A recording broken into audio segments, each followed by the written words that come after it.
étais incapable de sortir d'un de ces rêves, comment ferais-tu la différence entre le monde du rêve et le monde réel? Qu'est-ce qui m'arrive? La réponse est là-bas, Néo. C'est la question qui nous anime tous.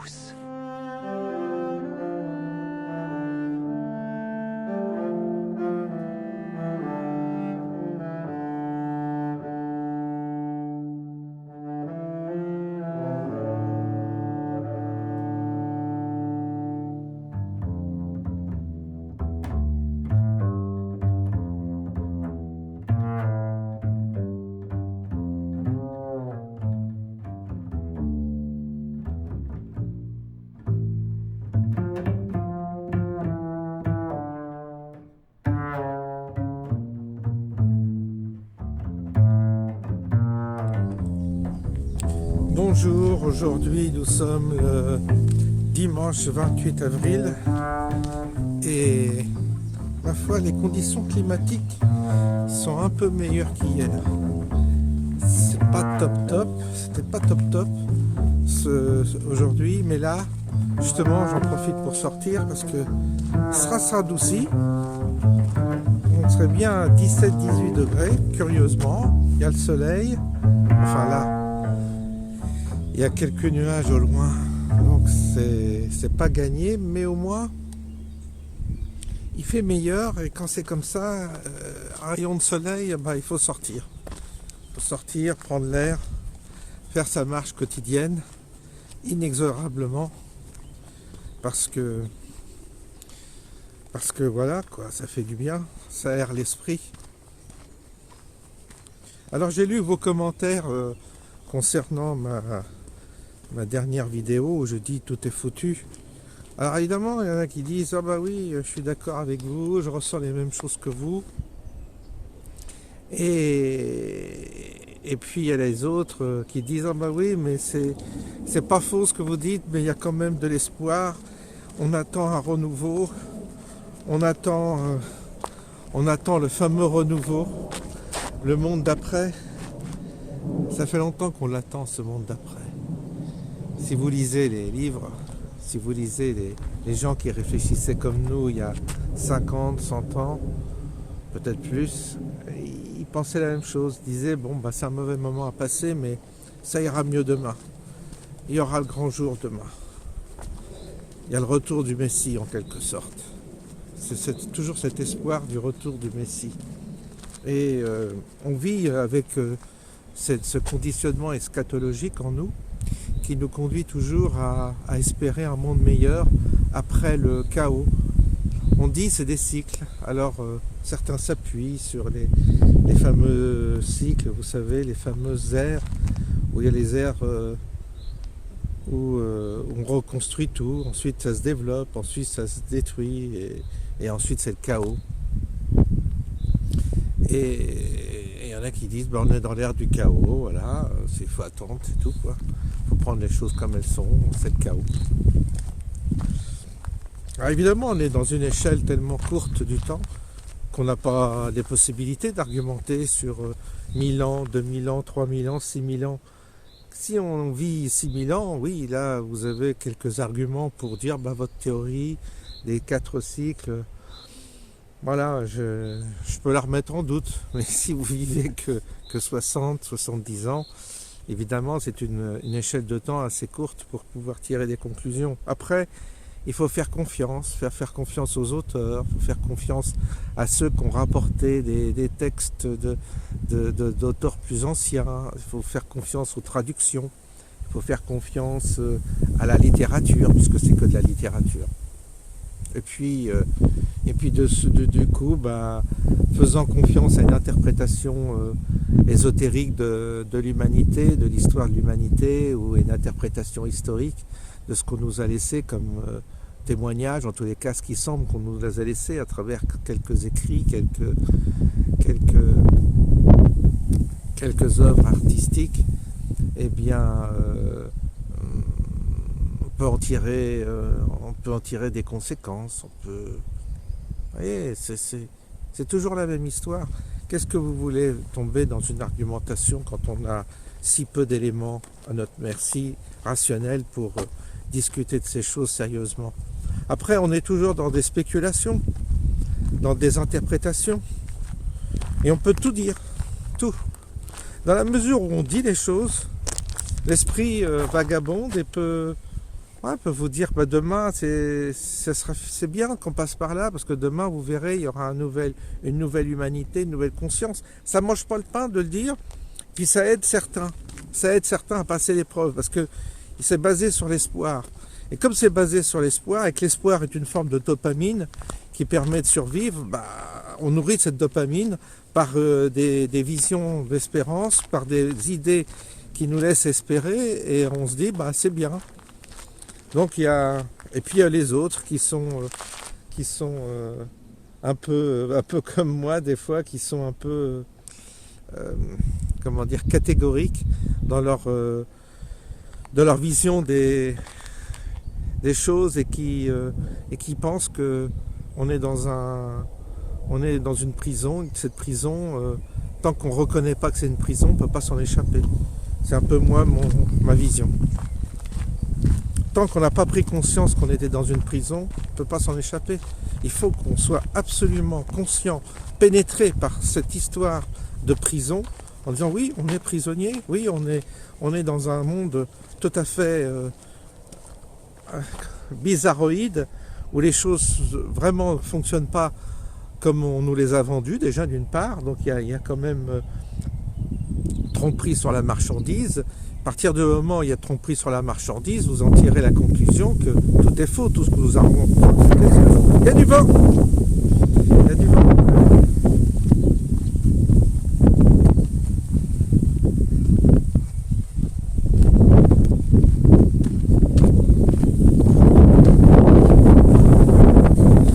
Ça souffle très fort d'un seul coup. Alors comme hier, je vais couper et puis je vais reprendre.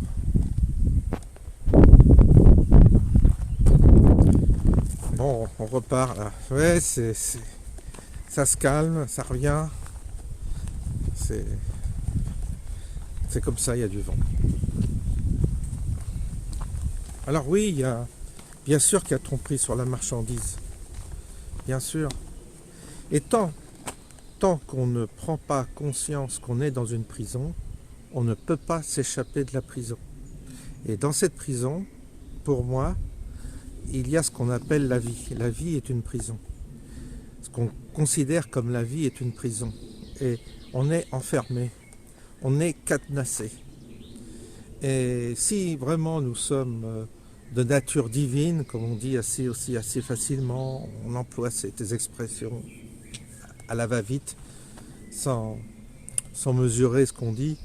Si vraiment on est de nature divine, en tous les cas, si en nous il y a cette étincelle divine, c'est des mots, il faut bien voir que c'est des mots, eh bien, elle est enfermée, elle est sclérosée, elle est à l'image de la belle au bois dormant dans sa tour, enfermée et endormie.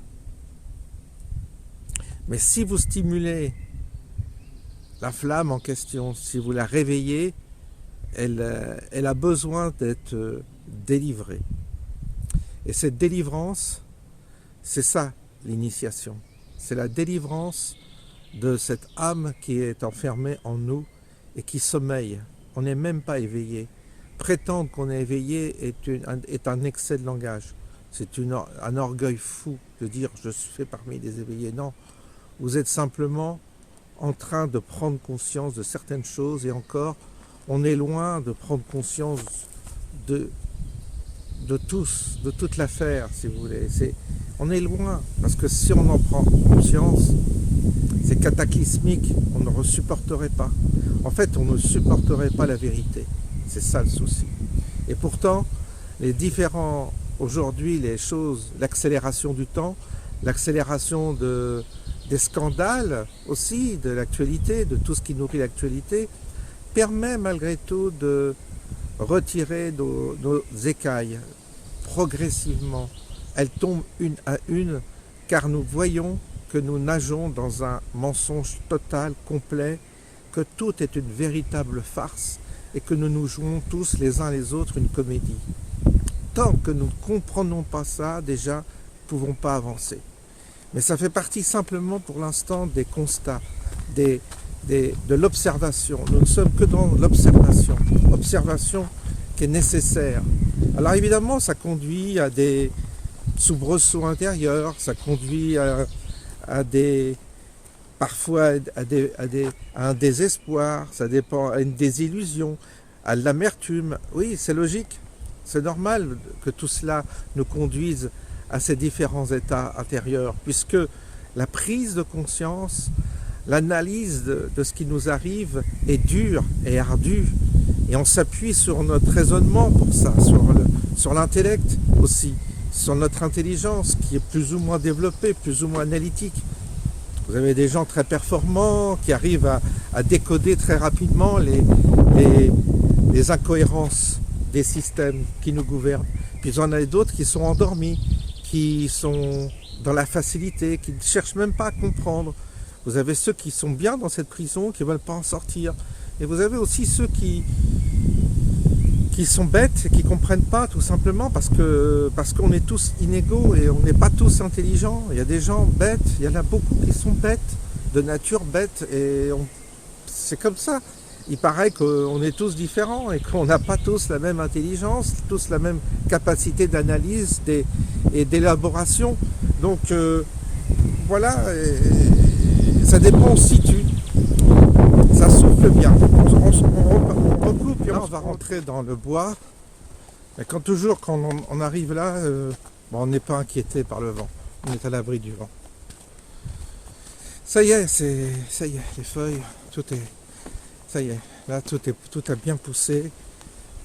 Il y a une belle voûte de feuillage. Vous entendez le vent, mais on est à l'abri. On l'entend de loin. Alors, vous savez, le fait de prendre conscience qu'on est dans une prison et qu'on vit dans un mensonge total, les bugs, ce que j'appelais les bugs dans une autre vidéo où je disais ça bug de partout, c'est des indicateurs qui nous aident à décoder et progressivement à prendre conscience qu'on est dans une matrice. C'est bien. C'est bien parce que si on ne remarque pas ces bugs, on passe à côté, on les ignore, ça veut dire qu'on ne veut pas voir la prison. C'est pas évident d'accepter de vivre dans une prison, c'est pas évident, hein. Mais si on note scrupuleusement autour de nous les bugs, c'est-à-dire les bugs, c'est les anomalies de fonctionnement. Par exemple, j'en ai déjà parlé, mais l'effet Mandela, c'est quelque chose de réel. L'effet Mandela, c'est quelque chose d'absolument réel que les gens ne veulent pas voir ni ne veulent comprendre. Moi, je me suis penché sur la question, j'ai travaillé pendant 15 jours sur toutes les anomalies générées par l'effet Mandela. Ils sont objectifs, il n'y a aucun souci. Des choses ont été modifiées, ce sont des bugs de la matrice. Il suffit simplement d'aller étudier le système comme je l'ai fait, d'aller sur le net où on trouve tout. Et on s'aperçoit que ça va très loin. C'est pas du paranormal, c'est pas du paranormal, c'est pas du sensationnel, c'est vraiment du factuel, c'est des éléments factuels. J'ai recueilli des témoignages personnels en plus. Il n'y a aucun doute que l'effet Mandela existe. Il y a eu même un film qui a été fait, qui n'a pas été traduit, qu'on ne trouve pas en France, mais qui a été fait aux États-Unis, qui a été fait sur l'effet Mandela. C'est incontournable. Le seul fait, pourquoi les gens ne veulent pas s'y intéresser, parce que ça leur fait peur, parce que ça rend friable ce qu'ils appellent la réalité. Mais la réalité, ils n'ont pas compris, beaucoup n'ont pas encore compris que la réalité, on se trompe sur le mot réalité. On n'est pas dans la réalité. On est dans une simulation de réalité. On n'est pas dans la réalité. On est dans une matrice, on n'est pas dans le monde réel. Et pourquoi on est dedans? C'est la bonne question. C'est la quête du sens. Et tant que vous ne comprenez pas ça, tant que vous n'avancez pas sur ce chemin-là, vous ne pouvez pas progresser vers ce qu'on appelle la connaissance, qui est une connaissance presque empirique, qui est pas, c'est pas évanescent, c'est pas une connaissance spirituelle, évanescence, où on s'invente tout un monde féerique et tout ça, non.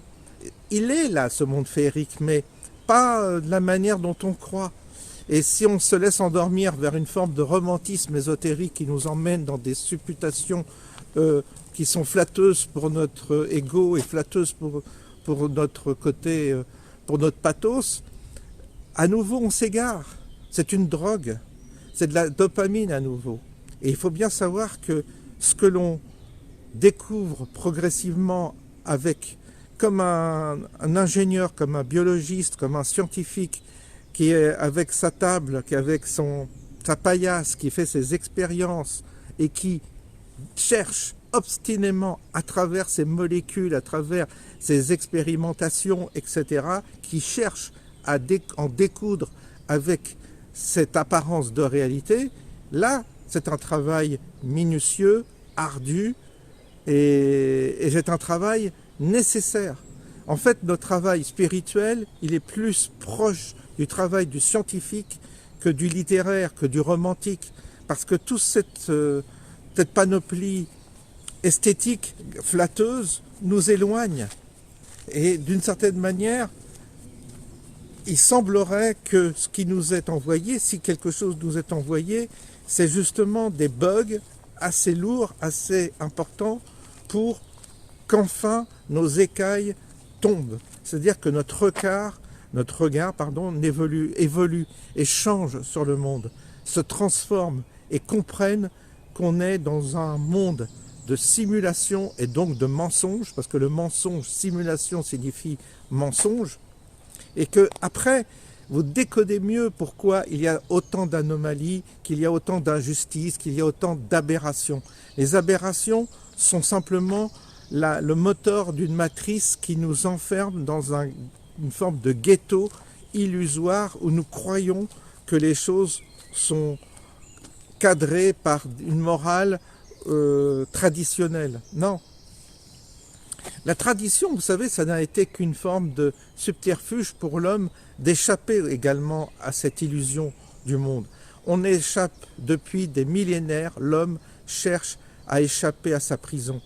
Il a utilisé des rituels, mais les rituels, ce n'étaient que des expériences de laboratoire pour se sauver de là, échapper à ça et essayer d'acquérir une connaissance et par là même d'obtenir ce qu'on appelle l'immortalité de l'âme, c'est-à-dire de sortir notre corps éphémère de cette logique absurde qui consiste à avoir un programme limité, une date de péremption qui nous enferme dans un cycle répétitif et à chaque fois notre mémoire s'efface. C'est le problème de cette vie, si vous voulez, où en vieillissant, on acquiert des choses, on acquiert par l'observation, par l'expérimentation, tout ça. On a progressivement des écailles qui nous tombent des yeux. On commence à prendre conscience qu'on est dans une prison. Et c'est là, patatras, que les ennuis de santé arrivent et puis qu'on va peut-être mourir et qu'on sera incapable de transmettre ce qu'on a compris, si ce n'est en essayant d'écrire. Mais ça ne suffit pas d'écrire, même de parler, ça ne suffit pas. Il faut que la personne le vive, cette prise de conscience. Vous ne pouvez pas en parler à ceux qui ne comprennent pas. Vous ne pouvez pas les convaincre. C'est pas un exercice, si vous voulez, intellectuel où on essaye de convaincre l'autre par des arguments. Il faut la ressentir, cette simulation en nous. Et plus vous la ressentez, plus vous vieillissez, plus vous la ressentez. Malheureusement, la durée de vie étant très limitée, à nouveau, vous sombrez peut-être, vous tombez dans l'oubli et vous êtes obligé de recommencer à zéro. C'est-à-dire que vous repartez à zéro en renaissant dans une famille, peut-être, c'est ce qu'on appelle peut-être l'incarnation, et vous repartez à zéro avec une mémoire totalement effacée et vous refaites les mêmes expériences que vous avez déjà peut-être fait dans d'autres vies antérieures ou d'autres vies parallèles, si on considère qu'on n'est pas dans une chronologie, mais qu'on est simplement dans des espaces-temps différents. En tous les cas, on est coincé dans un simulacre.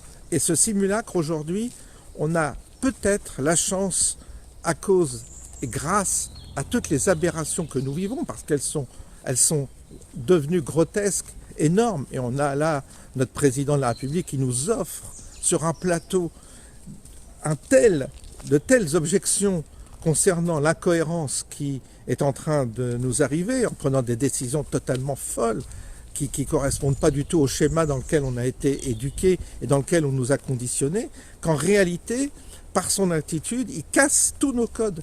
Il nous oblige d'une certaine manière à prendre conscience que ce monde est une farce.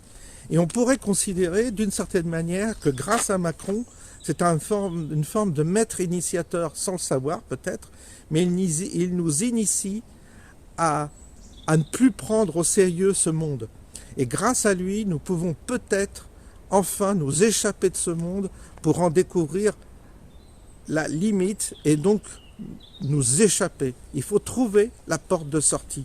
Et peut-être que Macron, en détruisant notre cadre dans lequel nous sommes, et ce qu'il fait merveilleusement bien, peut-être qu'il nous aide d'une certaine manière. Peut-être qu'il est l'adversaire qui nous permet d'être le levier de notre prise de conscience qu'on est dans un monde factice, un monde faux, un monde irréel. Et c'est pour ça que nous sommes tous bernés par ce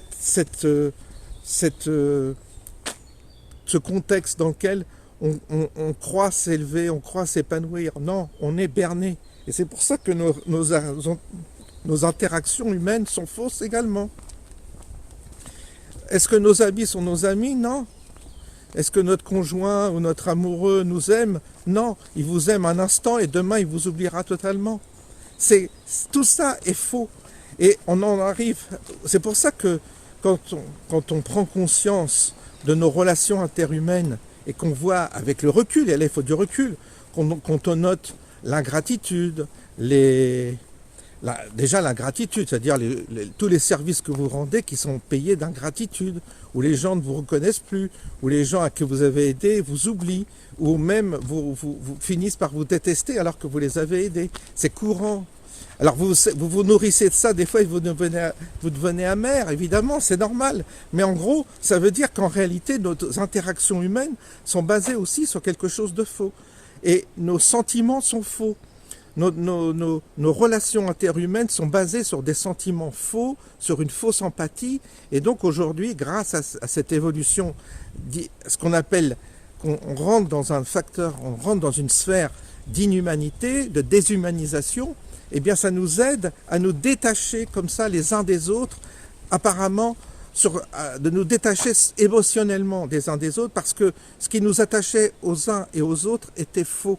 Parce qu'on le constate au cours des années qui passent, qu'on est sans cesse trahi, qu'on est sans cesse berné, qu'on est sans cesse traîné, trahi, qu'on est trahi, qu'on est ensuite, même il y a même des sentiments d'adversité qui se développent entre amis, entre connaissances, et souvent les plus fortes, la plus forte adversité vient de votre entourage intime, ce qui prouve que ce que vous avez bâti au cours des années en pensant que vous alliez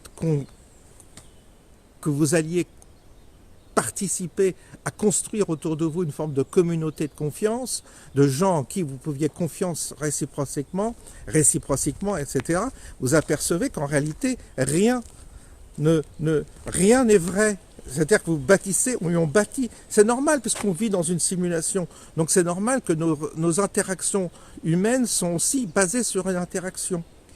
Et ce qu'il faut faire, c'est chercher simplement à trouver les véritables frères et sœurs d'âme. Mais ça, c'est très difficile dans une prison dans laquelle nous sommes et dans la simulation dans laquelle nous sommes. Bâtir des relations réelles entre humains, c'est très difficile.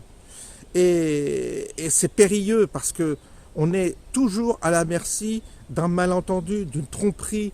Et je vous assure que les gens qui ont été dans leur vie très généreux, très philanthropes, qui ont fait beaucoup de bien, qui ont cru aux autres, finissent souvent seuls et amers. Pourquoi? Parce qu'ils ont passé leur vie à donner aux autres, à croire que c'était bien de donner aux autres, de partager, de donner des opportunités à des gens, et s'aperçoivent qu'ils sont payés tous sont payés d'ingratitude et qu'on arrive à la fin de sa vie, on se retrouve seul parce qu'on s'aperçoit que tout ce qu'on a donné, en fait, n'a servi, non seulement n'a servi à rien, mais a aussi contribué à créer autour de nous même parfois de la trahison et de l'adversité. C'est-à-dire que ça nous a nui plus que ça nous a aidé.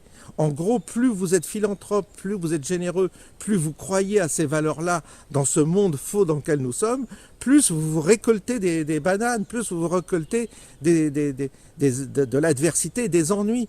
C'est pour ça que dans le monde où nous sommes, afin de survivre dans ce monde-là, il vaut mieux être égoïste, être parfois très limité dans sa façon d'être vis-à-vis des autres, dans sa générosité, dans son ouverture de cœur même, je dirais. Pourquoi? De façon à ne pas distribuer des perles aux cochons. Parce que vous allez passer votre vie à distribuer des perles aux cochons. Parce que vous vous tromperez systématiquement sur la nature de ceux qui vous sont proches et qui sont autour de vous. Et tant que vous n'ouvrez pas les yeux, tant que vous n'ouvrez pas votre conscience sur sur ce monde et sur la qualité qu'il y a entre les humains, cette fausse qualité et ce mensonge permanent, eh bien, vous vous tromperez et vous serez trahi. Tant qu'on est trahi, ça veut dire qu'on se trompe. C'est nous qui nous trompons. Si vous donnez votre confiance à quelqu'un qui va vous trahir, ça veut dire qu'en réalité, vous ouvrez la porte à une prise de conscience. Et vous dites, bah non, celui-là qui a été traître le sera toujours. C'est pour ça c'est pour ça qu'il y a un malentendu sur la compréhension de la réalité dans laquelle nous sommes.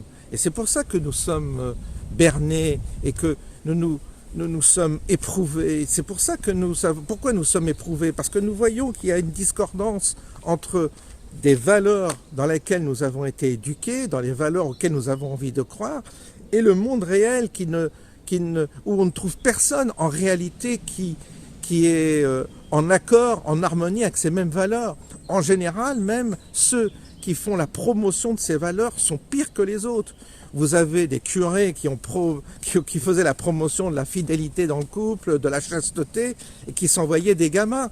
Mais ça, c'est vrai dans le domaine de la finance. Quand vous voyez la manière dont certains se comportent au niveau politique et tout ça, vous voyez qu'ils font exactement le contraire des valeurs qu'ils cherchent à exprimer. Ceux qui parlent de lutter contre le racisme sont plus racistes que les autres, etc. Et je ne vais pas vous redécliner toutes les affaires qui occupent actuellement l'actualité pour vous voir à quel point la versatilité des hommes par rapport à ce qu'ils ont défendu comme opinion est fantastique. On a ça sous les yeux.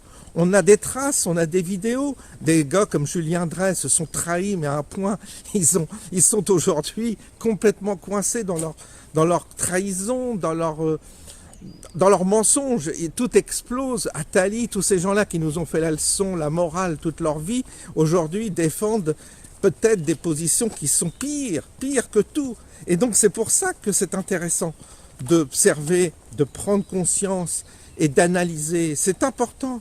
Mais ça nécessite un travail. Ça nécessite un travail comme un scientifique. Ça veut dire qu'il faut avoir la ténacité, il faut être obstiné dans notre recherche. Il ne faut pas lâcher l'affaire. Il ne faut pas lâcher, jamais lâcher. Il faut dire que jusqu'à la fin, je veux comprendre où je suis. Je veux comprendre où on m'a mis. Je veux comprendre la raison pour laquelle je suis dans cette simulation. Et je veux savoir quelle est la réalité du monde réel. Il faut qu'on arrive à sortir de cette simulation, de cette matrice, pour en comprendre les clés. Et après, quand vous serez libéré, si ça arrive un jour, on va faire demi-tour. Quand vous serez libéré, eh bien, vous direz « Ah, c'était donc ça, tout était donc... » Ça sera une libération, vous verrez, ça sera une libération, mais fantastique, parce que vous serez libéré de cette angoisse. Vous serez libéré de cette angoisse d'une vie éphémère. Vous serez libéré de cette angoisse parce que nous sommes dans l'illusion d'une vie éphémère. Nous sommes dans un avatar. Notre corps est un avatar. Et donc ce corps est donc à une date d'obsolescence. Le jour où on vous retire ce corps et vous dites « ça y est, je ne suis plus dans ce corps dans lequel on a mis une date d'obsolescence », vous serez plus angoissé parce que vous direz « mais Je ne suis plus dans le temps, j'ai toute l'éternité pour justement apprendre, connaître et saisir où je suis, à quoi je participe. Mais là, en l'occurrence, il se trouve que nous sommes tout petits, enfermés dans une case toute petite, étroite, et qu'il nous est très difficile d'en sortir mentalement, parce que nous sommes tellement persuadés de nos religions, de nos catéchismes, nous sommes tellement enfermés dans un méli-mélo de moraline, de fausses religions, de fausses connaissances, tout ça, que déjà il faut dégager tout. Mais on a la chance parce que toutes les religions sont en train de s'effondrer, parce qu'elles sont elles-mêmes prises dans leurs contradictions. Ce qui ne veut pas dire qu'à l'intérieur des religions, il n'y avait pas des gens qui avaient la connaissance. Certains avaient la connaissance, mais ceux qui avaient les connaissances étaient souvent considérés comme des hérétiques. C'est toujours le même souci. Donc vous voyez qu'en réalité, vous n'avez pas fini d'apprendre et que ce parcours initiatique nous mènera peut-être à une forme de libération. La libération, c'est la clé d'un mieux-être éternel, d'un mieux-être radical. Il faut vraiment sortir de cette illusion que nous avons de la vie. Nous pensons que la vie est éphémère, c'est faux. Nous pensons que nous sommes mortels, c'est faux. Nous pensons que nous sommes nous sommes là pour évoluer, c'est faux. La seule évolution qu'on nous demande, c'est d'ouvrir les yeux. C'est pas une évolution phénoménale, c'est simplement de prendre conscience, de noter les anomalies et ensuite de trouver la porte de sortie, de trouver le moyen d'échapper à la prison dans laquelle nous sommes enfermés. Ça veut dire sortir des illusions, sortir des malentendus, sortir des relations humaines fausses. Ça veut dire accepter d'être seul, comme je le dis souvent. Ça passe par la solitude, ça passe par le désert, ça passe par cet ascétisme qu'est la solitude, mais c'est nécessaire. Parce que tant que vous êtes dans un bain collectif, vous baignez avec les autres dans un conditionnement illusoire et vous ne pouvez pas vous en sortir. C'est pour ça que la solitude est une forme aussi d'ascèse nécessaire, simplement pour avancer dans notre pérégrination terrestre et essayer de comprendre et de trouver la voie qui nous libère de ces chaînes dans lesquelles nous sommes, avec lesquelles nous sommes tenus, enfermés. Et nos geôliers sont durs, hein. Nos geôliers ne nous font pas de cadeaux. Nos geôliers ne nous ratent pas, hein. Il faut bien voir cela. Mais qu'est-ce que vous voulez? Il faut peut-être que dans cette prison, il y a des éléments qui sont là pour nous aider, pour nous faire prendre conscience, pour nous aider à élaborer un plan d'évasion. Voilà sur quoi je vais finir mon propos. Je vous souhaite une bonne fin de dimanche. Je souhaite bien du courage à ceux qui reprennent le chemin demain du sacrifice ultime, c'est-à-dire d'aller bosser pour des prunes, d'aller bosser pour rien, d'aller bosser pour un chef à la con, d'aller bosser avec des collègues qui sont cons, archi-cons, d'aller bosser dans la matrice. Là, c'est dur, c'est une dure pénitence, mais il n'y a pas le choix. Quand on n'a pas la retraite, on est obligé d'aller bosser parce que bien que l'argent ne fasse pas le bonheur, on ne peut pas vivre sans ce qu'on appelle l'argent, qui est une forme d'illusion aussi, mais une illusion incontournable pour l'instant. Je dis bien pour l'instant. Peut-être que même ça peut être résolu. Je vous souhaite une bonne soirée, une bonne semaine à ceux qui vont bosser. Bon, il y a pas mal de ponts, mais ça va permettre à certains de se détendre dans la nature. Et puis je vous dis à bientôt.